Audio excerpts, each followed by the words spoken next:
ibang channel, nilalive ko, sabay. Magiging ano din, umaabot na rin ng 1 plus. Dati hanggang 600 na. Ngayon, umaabot na ng 1 plus.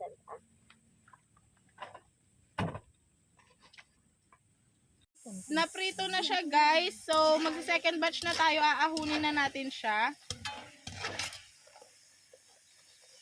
O diba may ano na ako dito. Meron pa dito. Santa pa.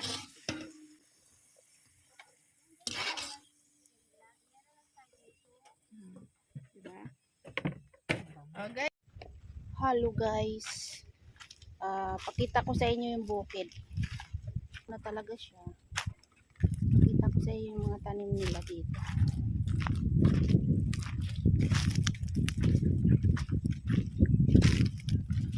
Mga pinya, mga papaya. Ito guys. Yan. Maiksi lang yan na papaya, oh. Ay, maiksi lang yun na yung puno niya dyan. Yan. Ang laki ng bunga, oh. Ang bunga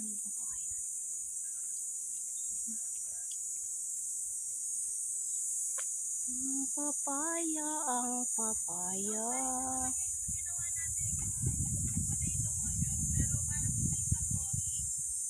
Marami pa doon guys ang ang papaya. Ayan. So magpipicture ako dito sa sa papaya guys ha. Para meron akong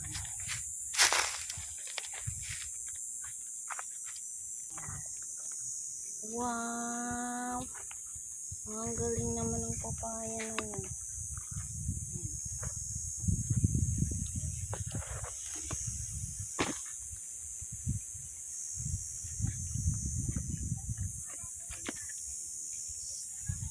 Ayan guys, ang papaya.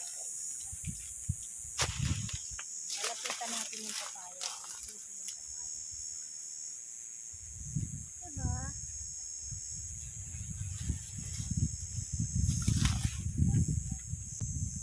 Yan ang ating papaya pa more.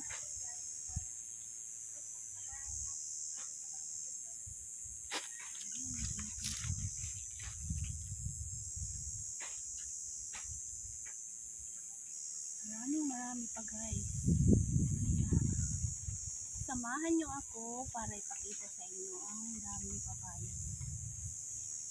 Sila nandoon sila. Nag-vlog din sila doon.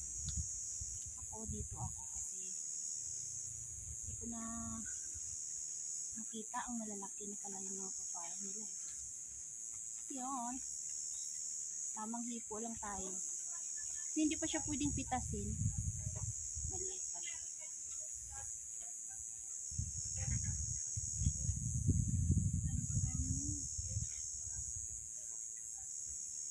Gumawa sila ng kubo doon. Alam nyo guys, ang init talaga ngayon guys. Gumawa sila ng kubo.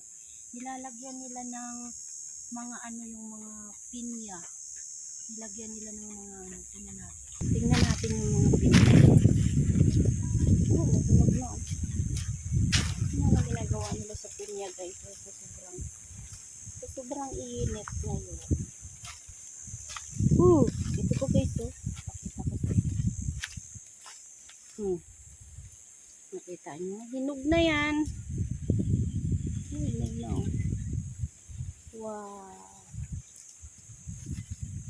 Sipag na matatanda dito guys. Nagtatanim sila guys. So ayaw ko na lapitan. Ayun yung mga pinya doon. Madami. Dito naman ang madami pa din na pinya guys. So, kita nyo? Yan. Balik na ako doon kasi kakain ako ng ayan guys. Oh. Ito yung pinya. Oh. Ayan. Ganyan siya. Oh. Maliit pa to, bubot pa to. Tsaka madami pa dyan. Diba? Yan, yung pinya nila dito guys. Okay.